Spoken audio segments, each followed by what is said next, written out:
어제 제가 신우에 가서 말씀을 이렇게 전하다가 예배를 마치고 같이 식사를 하거든요. 그래서 구내식당에 앉아서 같이 이렇게 둘러앉아서 이런저런 이야기를 하면서 식사를 하는데 그 옛날 이야기를 이게 TV 이야기를 좀 하면서 옛날 이야기를 했어요. 그러니까 지금은 TV에 공중파니 케이블이니 엄청 채널이 많잖아요. 근데 제가 어렸을 때는 안 그랬단 말이에요. 그래서 뭐 KBS 1, 2, MBC 이렇게 세 개밖에 없었으니까 게다가 지금 뭐 TV 틀면 항상 TV를 하지만 그때는 TV 방영 시간이 정해져 있었잖아요. 아시는 분 있나요? 하여튼 그런 게 있었거든요.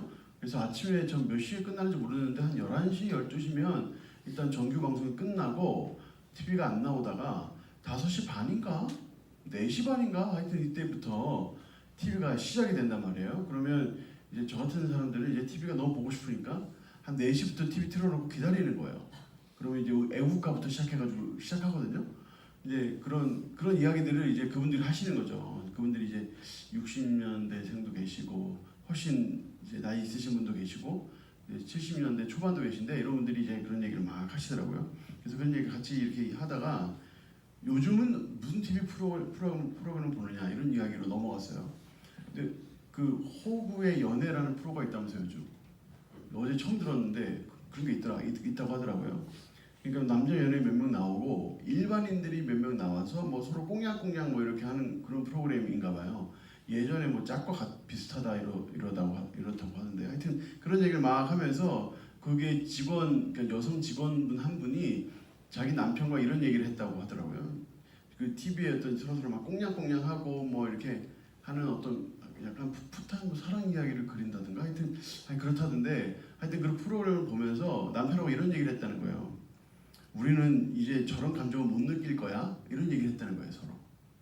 그러니까 이런 사랑의 감정이잖아요. 어떤 이제 그 풋풋한 남녀가 만나가지고 서로 이렇게 이제 사랑의 감정을 서로 이렇게 확인해가고 나누는 이런 어떤 과정들을 아마 우리는 겪기 힘들 거야. 이제는 더 이렇게 이런 이야기를 서로 나누었다는 거예요. 전 그 이야기 딱 듣는데 그 사람이 누구나 이제 나이가 들고 뭐 결혼을 하고 뭐 이렇게 어느 정도 시간이 지나면 저런 어떤 감정들을 느끼고 싶어 하는구나 이런 생각이 들더라고요. 그러니까 이 사랑이라는 감정이라는 것이 어느 정도 시간이 지나면 사실 크게 이렇게 와닿지 않을 상황이 될 때가 있거든요. 근데 그래도 그런 상황에서 뭔가 이 사랑의 어떤 이런 가슴 설레는 이런 감정들을 누구나 느끼기를 원하는구나 이런 생각을 했어요. 우리가 읽고 있는 이 아가서가 읽고 있으면 이렇게 약간 낯간지럽다 싶은 생각이 들 정도의 어떤 사랑 고백으로 가득 차 있거든요. 그러니까 솔로몬이 술람미 여인을 향해서 고백했던 여러 가지 사랑의 고백들을 모아놓은 이 성경이 바로 아가서인데 이 아가서가 우리가 아는 것처럼 하나님께서 우리 인간을 어떻게 사랑하시는지에 대해서 보여주는 아주 시적이면서도 또 아주 달달한 표현으로 가득 차 있어요. 오늘 본문은 이 사랑의 감정 중에 특별히 이제 술람미 여인과 이제 첫날 밤을 보내기 직전에 이 말씀이거든요. 그래서 이 말씀을 보면 한 절 한 절이 참 뭐랄까요? 참 읽기가 민망해요. 상상을 하기도 민망하고 뭔가 그런 느낌이 있는 본문이에요. 그래서 뭐 그러니까 읽다 보면 그냥 딱 이렇게 빨리 읽고 지나가고 싶은 그런 본문인데 이 본문을 설교를 하게 됐으니 그것도 제가 참 이게 참 난감한 노릇이죠. 참 이 아가서가 이 성경 전체를 봐도 가장 말랑말랑한 책이다 이런 생각이 드는데 한번 오늘 말씀을 읽으면서 이 어려움을 헤쳐나가도록 하겠습니다.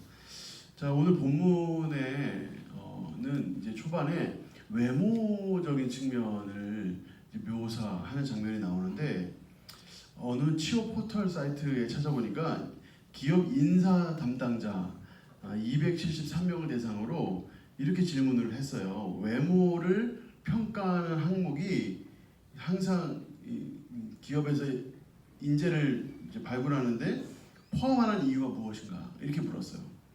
왜 외모를 그 인사를 담당하는 사람들이 반드시 중요하게 여기는가? 물었더니 인상에 따라서 신뢰도가 달라진다. 이렇게 얘기한 것이 50.9%. 자기 관리를 열심히 하는지 안 하는지 알 수 있다. 32.6%. 외모도 경쟁력이다. 21.7%. 그러니까 이 사람들이 대부분 외모가 인사에 영향을 미친다라고 응답을 한 거예요. 이분들의 대부분이 그러니까 84.2%가 외모가 인사에 이제 중요한 겉모습이 되게 중요한 평가의 요소가 된다. 이렇게 응답을 했는데 그럼 겉모습 중에 어떤 부분이 영향을 미치느냐? 인상 처음 딱 봤을 때 인상이 83%, 분위기 41.7%, 옷차림 40%, 청결함 33%, 얼굴 생김새 14.8%, 헤어스타일 10.4% 이런 부분들이 영향을 미친다. 이렇게 응답들을 사람들이 했어요. 그러니까 이제 이런 것들을 보면 좀 우리나라 요즘 외모 지상주의 엄청 문제가 되잖아요. 그래서 어떤 기업들은 사진이나 이런 거 안 넣기도 하고 그런 데도 있다고 하더라고요.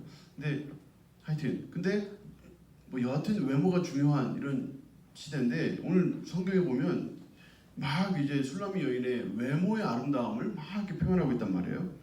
그러면 이 성경도 미모지상주의구만 막 이렇게 생각할 수 있는데 실제로 그런가 한번 보겠습니다. 자, 눈은 비둘기 같다 그랬는데 자, 눈이 비둘기 눈 같다고 얘기하는 거 아닙니다, 여러분. 비둘기 눈 같은 거 아니고 비둘기 같다. 뭔가 이 순결하고 뭔가 우리 비둘기는 너무 좀 아름답기보다는 좀 무서워가지고죠. 비둘기 앞에 있으면 앞에 못 걷는 분도 계시죠. 여기도 계신가요? 비둘기가 앞에 있으면 걷지를 못하시더라고요. 무서워가지고.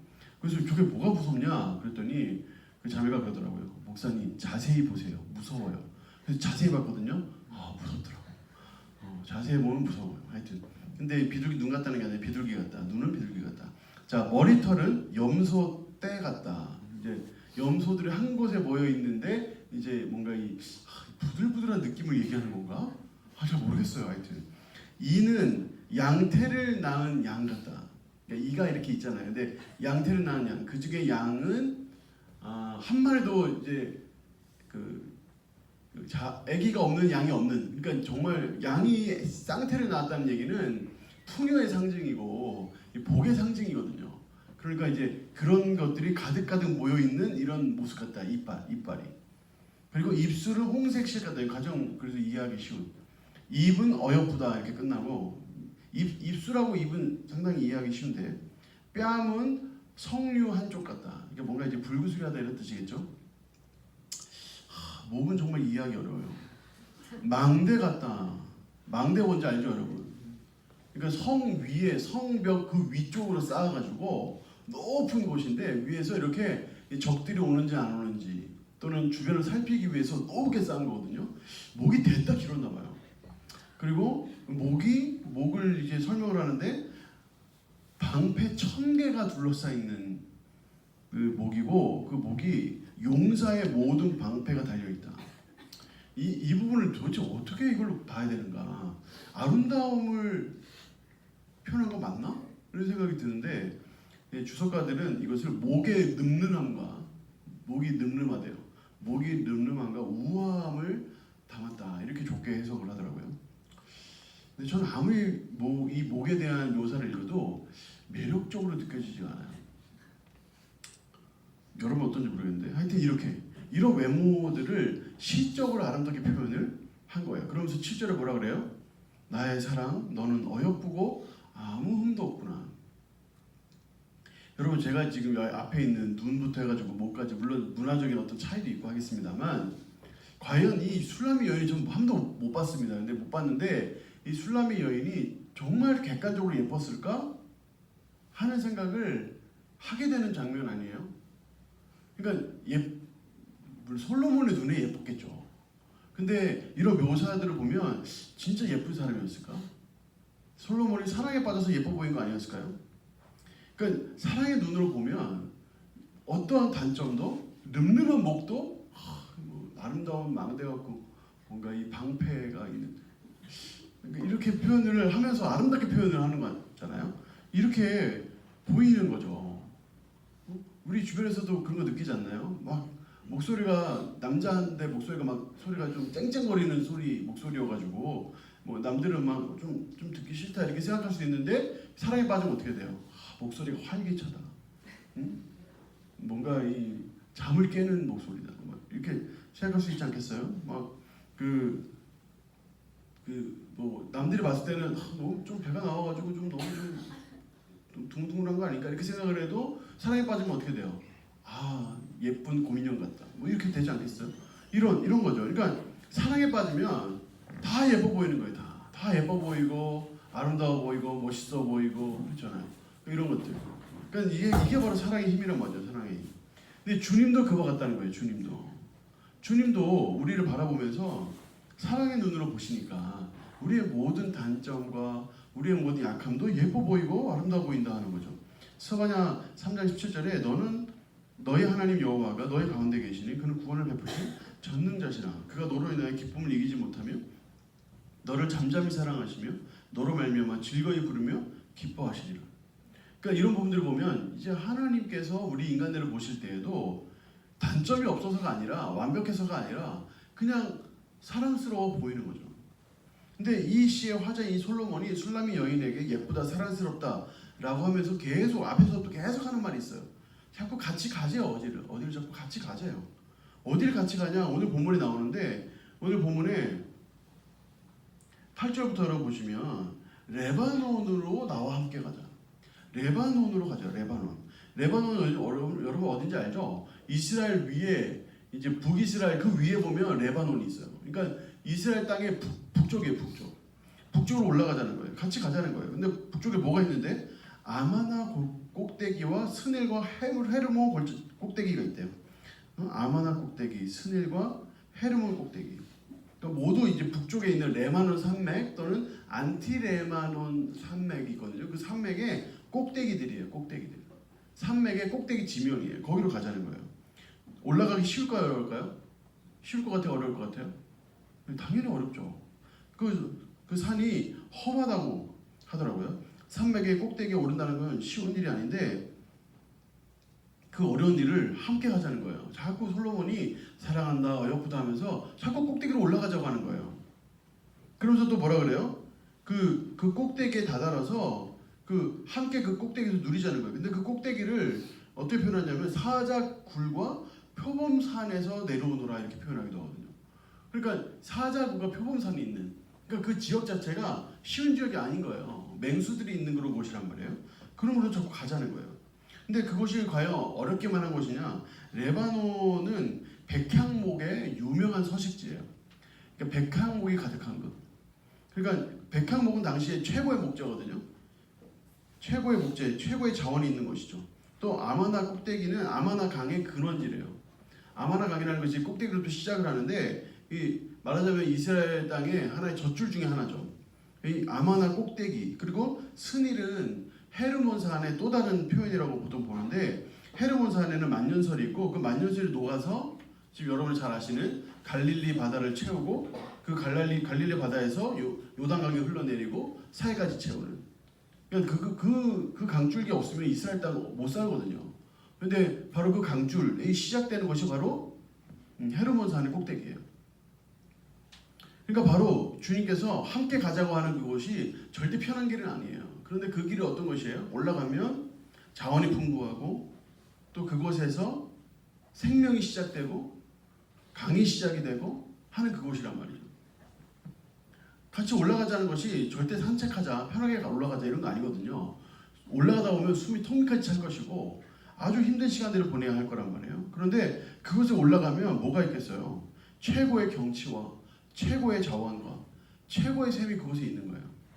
그곳으로 가자고 자꾸 말씀하시는 거예요. 주님께서. 우리도 마찬가지인데 예수님 믿으면 그냥 편하게 있으면 좋은데 하나님께서 우리를 그냥 내버려 두시질 않아요. 자꾸 올라가자고 하는 거예요. 산으로 올라가자. 산 꼭대기로 올라가자. 그 길은 험해요. 힘들어요. 근데 그 길로 올라가면 뭐가 있다고요? 최고의 경치가 있고 최고의 자원이 있고 최고의 샘이 거기 있어요. 하나님께서 우리에게 이렇게 같이 올라가자고 말씀하시면서 초청하시면서 우리에게 요구하시는 것이 하나 있는데 바로 12절에 나와요. 내 누이 내 신부는 잠근 동산이요 덮은 우물이요 봉한 샘이다.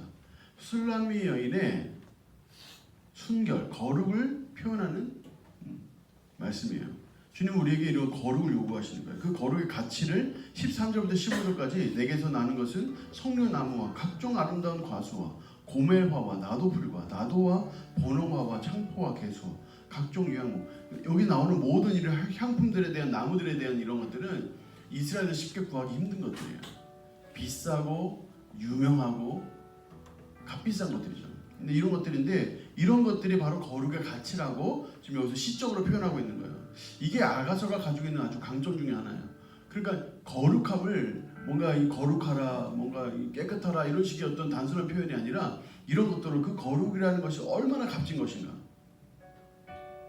몇 가지만 살펴보면 거기 고멜화라고 하는 것은 헤나죠, 헤나. 염색할 때 쓰는 헤나.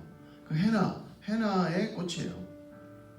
굉장히 그 포도송이처럼 꽃이 포도송이처럼 이렇게 딱 따닥따닥 붙어서 난대요. 향기가 굉장히 좋고 아름답다 그래요. 근데 여기서 쉽게 구하기 힘든 것들이죠.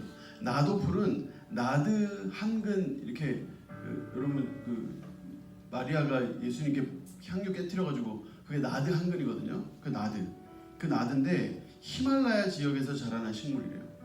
연분홍 꽃송이가 모여서 핀대요. 이것도 매우 비싸고 아름다운 꽃, 쉽게 구하기 힘든 꽃.